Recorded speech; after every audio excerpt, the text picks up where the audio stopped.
Muito bem, amados irmãos, nós estamos trabalhando de forma panorâmica, segundo Samuel, e a gente pode abordar todo o livro de Samuel, trazendo a história de Davi em 3 movimentos. Nós vimos na parte 1 os 2 primeiros movimentos, que é Davi é abençoado e Davi peca. Seria muito triste se terminasse ali. Davi peca. Mas nós vamos ver agora o terceiro e último movimento que traz esperança, que é Davi se arrepende.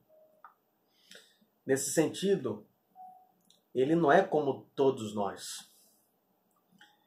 Todos nós fomos abençoados, primeiro movimento. Todos nós pecamos, segundo movimento. Eu digo essas duas coisas sem medo de me contradizer. Todos nós somos abençoados e todos nós pecamos. Mas eu acho que todos nós temos que concordar que nem todos se arrependem verdadeiramente. Davi ele nos fornece todas as viradas e reviravoltas que o tornam esse personagem tão incrível. Davi lembra muito Pedro, lá do Novo Testamento. Os cristãos eles podem pecar gravemente, como Davi, como Pedro, que nega Jesus.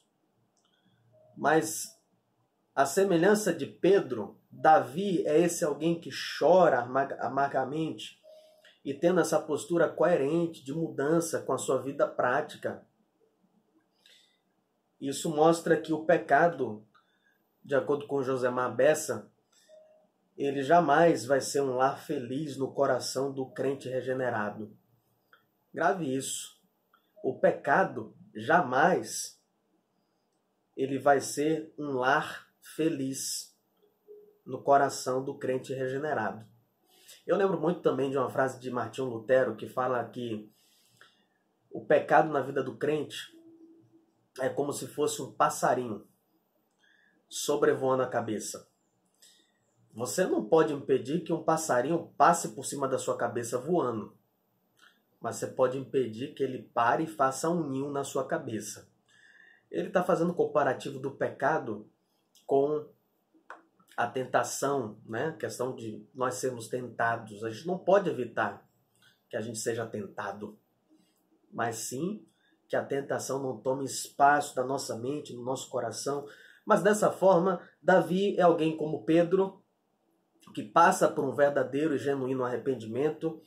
Davi, ele é pontuado por alguns dos mais claros exemplos da Bíblia de um indivíduo que está lutando sinceramente contra os seus pecados. Nesse terceiro movimento na vida de Davi, do arrependimento, segundo Samuel, nós poderemos ler, segundo Samuel, observando os 5 passos presentes nesse processo de arrependimento de Davi. 3 até o arrependimento, que é repreensão, confissão, arrependimento, e os 2 últimos que autenticam, ou seja, provam que esse arrependimento é verdadeiro, que é responsabilização pelas consequências do pecado, ou seja, eu assumo as consequências. E 5º, então, a manifestação desse perdão do Senhor em relação a esse arrependimento que foi promovido pelo próprio Deus. Então, o primeiro movimento aí é repreensão. Na verdade, o primeiro passo, para não confundir com os 3 movimentos que a gente está vendo no todo do panorama, né? Então, o primeiro passo do arrependimento é a repreensão. O capítulo 12 apresenta a repreensão mais famosa que Davi recebe, que é de Natã, né? Natã fala para o rei Davi: existem 2 homens, um rico e um pobre. O rico tem várias ovelhas, o pobre só tem uma, e é praticamente uma filha. Aí vem um viajante lá na casa do rico. O rico queria dar um jantar para o viajante, e em vez de pegar uma das muitas dele, ele foi na casa do pobre, pegou a única ovelhinha Aí o texto diz que o furor de Davi se acendeu em grande maneira contra aquele homem e disse a Natã: vive o Senhor, que digno de morte é o homem que fez isso. Aí Natã olha para Davi e diz: tu és este homem. Assim diz o Senhor, Deus de Israel: eu te ungi rei sobre Israel, e eu te livrei das mãos de Saul, e te dei a casa do seu senhor. Agora, pois, não se apartará a espada jamais da tua casa, porquanto me desprezaste e tomaste a mulher de Urias, o heteu, para que te seja por mulher. As palavras de Natã para Davi. Natã falou ao seu rei de forma muito clara, direta, cuidadosa, amorosa, corajosa. É preciso ter muita coragem e amor para poder fazer isso com o rei. E Natã foi esse alguém. Agora, embora a história de Natã seja a mais famosa, a pessoa que mais repreendeu Davi em 2 Samuel não foi Natã, foi Joabe. Em 3 ocasiões diferentes. Primeiro, quando Davi recusa perdoar e restaurar Absalão.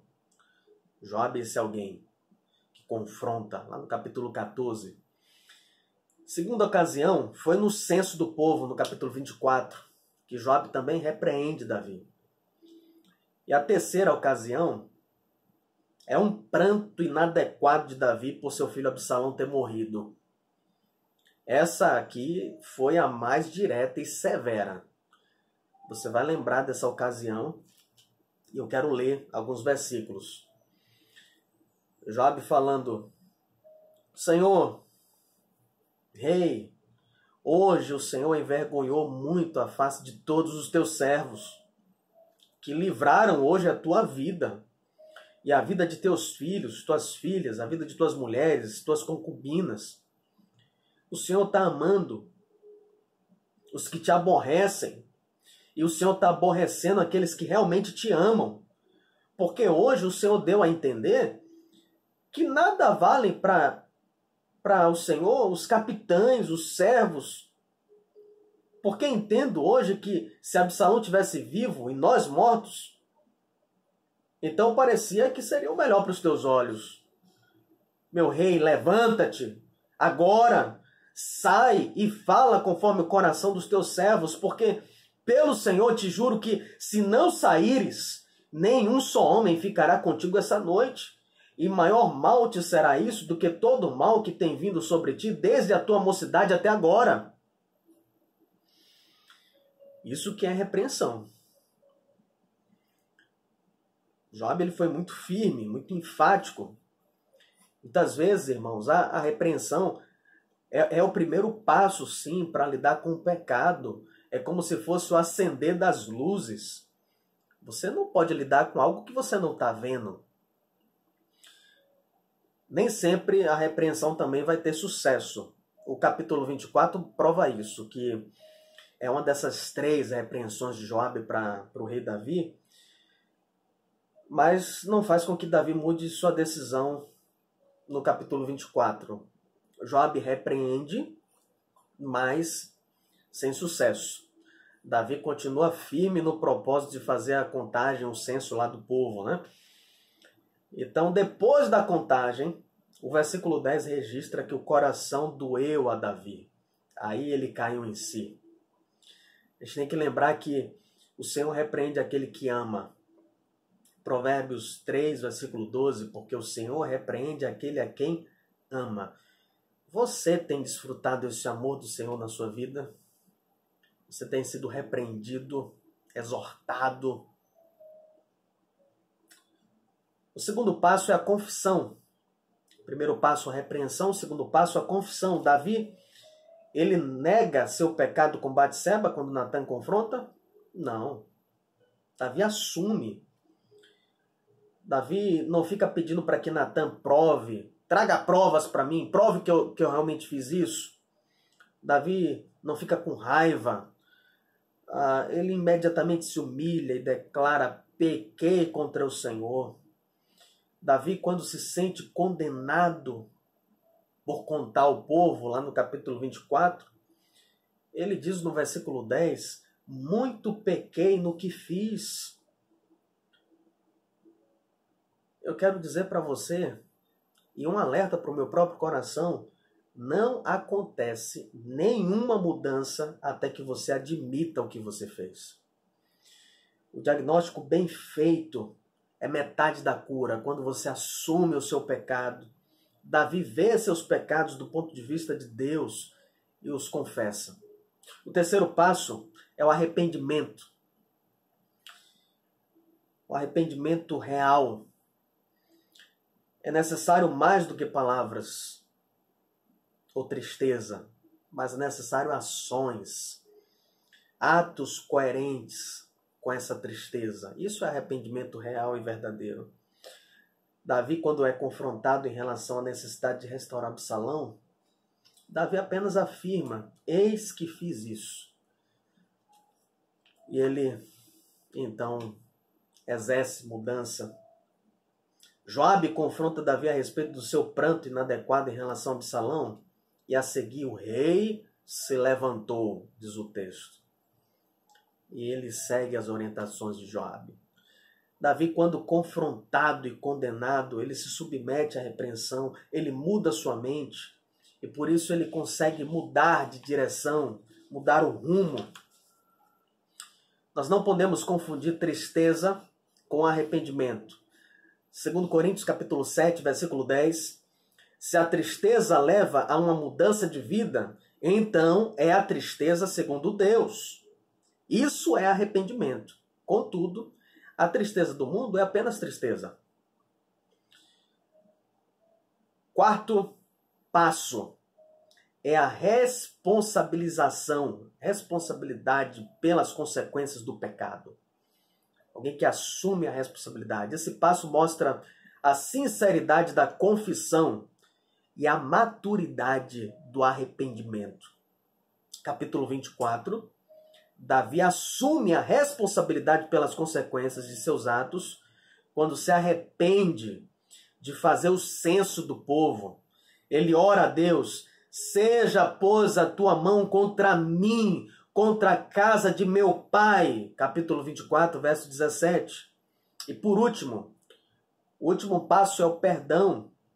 No caso do censo do povo, Davi ele diz no versículo 10 do capítulo 24, e o coração doeu a Davi, depois de haver numerado o povo, e disse Davi ao Senhor: muito pequei no que fiz, Senhor. Porém agora, ó Senhor, peço-te que transpasses a iniquidade do teu servo, porque tenho procedido muito loucamente contra ti. Assim o profeta de Deus se aproxima de Davi, depois dessa confissão que ele faz, assumindo a responsabilidade pelo pecado. E aí o profeta de Deus apresenta várias opções de punições para Davi escolher. Qual é a punição que você quer?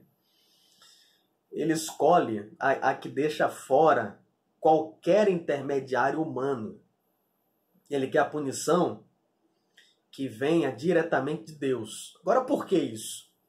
Ele diz, versículo 14, muitas são as suas misericórdias, Senhor. Ou seja, eu prefiro cair na mão do Senhor do que cair na mão dos homens. Davi sabe que Deus não é tolerante no sentido de permissivo em relação ao pecado. Deus não é negligente, mas também sabe que o Senhor não é impiedoso, desamoroso. Davi sabe que o único Deus verdadeiro é santo, amoroso, cheio de misericórdia. Deus é mais misericordioso do que qualquer pessoa que você conheça. Saiba disso. E ali, depois de que acontece isso, Davi edifica um altar ao Senhor. Ele oferece holocaustos, ofertas pacíficas. Assim o Senhor se aplacou para com a terra. Ele aplacou a ira do Senhor. E Deus perdoou Davi. O mesmo Natã, lá no capítulo 12, é o que fala: o Senhor traspassou o teu pecado. O perdão do Senhor fundamenta-se na misericórdia do próprio Senhor e não na virtude de Davi. Essa é a natureza do perdão do Senhor. É parte dele, de quem ele é. Natã falou a Davi sobre Salomão no capítulo 7, versos 14 a 16. Diz assim: eu lhe serei por pai, e ele me será por filho. E, se vier a transgredir, castigá-lo-ei com vara de homens e com açoites de filhos de homens, mas a minha benignidade se não apartará dele, como a tirei de Saul, a quem tirei de diante de ti. Porém, a tua casa e o teu reino serão firmados para sempre diante de ti. Teu trono será firme para sempre, Davi. Deus fala para Davi: que promessa maravilhosa! Teu reino será para sempre. Eu irei separar um remanescente. E aí Davi baseou seu pedido de perdão na promessa do amor fiel feita por Deus. O que você está fazendo em relação ao seu pecado hoje? Existe algum pecado encoberto, pecado em sua mente que você tem guardado e não confessado? Pecado de outros em sua mente que você sabe, mas não tem tido atitude de confronto, nem pedindo auxílio, de orientação bíblica para lidar com isso? Talvez pecados cometidos contra você e você está guardando rancor. Segundo Samuel, nos ensina a lidar com esses pecados. E Deus te dá a oportunidade de ouvir esta palavra para que você possa lidar com esses pecados. Você tem relacionamento que permite que a outra pessoa repreenda você? Você que tem cargo de liderança, um cargo de influência, quem são os seus Natãs e os seus Joabes? Você tem dado oportunidade e trazido essas pessoas para perto de você? Não pense jamais que só porque você é um líder, você está acima da necessidade da prestação de contas. Você que está me ouvindo e não é membro ativo de uma igreja, torne-se um. E lembre dessas palavras de Deus para Davi: porém, a tua casa e o teu reino serão firmados para sempre diante de ti. Teu trono será firme para sempre. Que promessa grandiosa! Segundo Reis, nos informa que poucos séculos depois, em 587 a.C., Jerusalém foi saqueada e destruída. Os babilônicos levaram a maior parte dos líderes em cativeiro. Os descendentes de Davi continuaram a existir. Porém, eles não conquistaram o trono nem mesmo quando voltaram para Jerusalém na época de Esdras, na época de Neemias. Então, o que foi que aconteceu? O que foi que aconteceu com esse remanescente de Davi? O Senhor cumpriu a promessa feita a Davi. Contudo, provavelmente de uma forma distinta da esperada por Davi. Lembra das últimas palavras do rei Davi? Disse o Deus de Israel: a rocha de Israel a mim me falou. Haverá um justo que domine sobre os homens, que domine no temor de Deus. Ele será como a luz da manhã, quando sai o sol, da manhã sem nuvens, quando pelo seu resplendor e pela chuva a erva brota da terra. Quem é que já governou assim com tanta justiça? No fim, o próprio livro de 2 Samuel mostra um Davi imperfeito, do jeito que foi. Na verdade, essas palavras de Davi e a própria vida dele está apontando para um único reinado tão esplêndido, tão benevolente, que é o reinado do sol da justiça. Como diz Malaquias 4:2. Jesus Cristo. Ele é o verdadeiro e melhor Davi. Ele próprio afirmou, Jesus afirmou em Apocalipse, no último livro da Bíblia e no último capítulo da Bíblia: e eis que cedo venho, e o meu galardão está comigo para dar a cada um segundo a sua obra.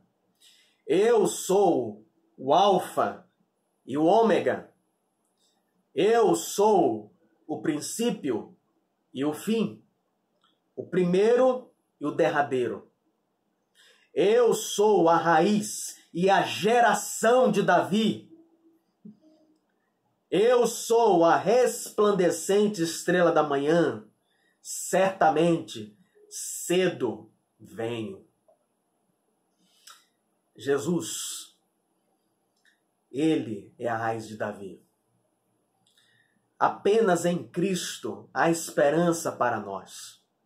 Apenas em Cristo existe perfeito equilíbrio no exercício da autoridade e do poder. Nossos pecados são punidos nele. Ele tem total domínio de receber o golpe da espada flamejante da justiça de Deus. Porque ele pode dar e retomar a vida quando ele bem entende. Ele ressuscitou. Ele venceu o pecado e a morte. Ele venceu as nossas transgressões. E pelas suas pisaduras nós somos sarados. Apenas assim, pecadores tão terríveis como eu e você. E se você não se acha tão mal, você é o pior tipo que existe. Porque esses são os piores. Aqueles que não reconhecem a profundidade da sua pecaminosidade. São esses os piores, aqueles que acham que apenas ser um bom ser humano pode ser algum tipo de garantia de salvação. Apenas nele, Jesus, nós podemos, por meio da sua luz, ter as nossas trevas invadidas e mostrando quanto nós somos maus. Apenas nele e no sangue do Calvário, nós temos a remissão dos nossos pecados, a possibilidade de nos arrepender e de crer em Jesus como único e suficiente Senhor e Salvador das nossas vidas. Por isso, olhe para Jesus. Apenas olhe para Jesus e se arrependa e creia da sua iniquidade. Se arrependa de se achar limpo e puro aos seus próprios olhos. Se arrependa de estar vivendo a vida em seus próprios termos, de acordo com aquilo que você acha ou deixa de achar. Olhe para Jesus. Os grandes homens da Bíblia, personagens, Moisés, Paulo, Davi. Você sabe o que é que Paulo, Davi e Moisés têm em comum? Todos os três são assassinos. Paulo, Moisés e Davi. Que grupo estranho que Deus escolhe para usar. Isso mostra que diante do Senhor nós somos tão horríveis quanto eles. Jamais, nem eu nem você, vamos viver à altura desses homens. Paulo, Davi e Moisés. Nós somos piores do que eles. Mas nós podemos ser declarados justos, assim como eles, por meio do sangue do descendente de Davi, Jesus Cristo, assim como Paulo, Davi e Moisés foram. Creia em Jesus. Nossa esperança não está no presidente da República. A nossa esperança não está no ministro da Saúde, seja ele qual for. A nossa esperança não está no prefeito, no agente, no pastor. na melhoria das circunstâncias, a nossa esperança é Cristo. Cristo é tudo. Cristo é tudo. Cristo é tudo. Entregue a sua rebeldia e o seu senso de justiça aos pés de Jesus Cristo e receba o governo maravilhoso dele, em nome de Jesus.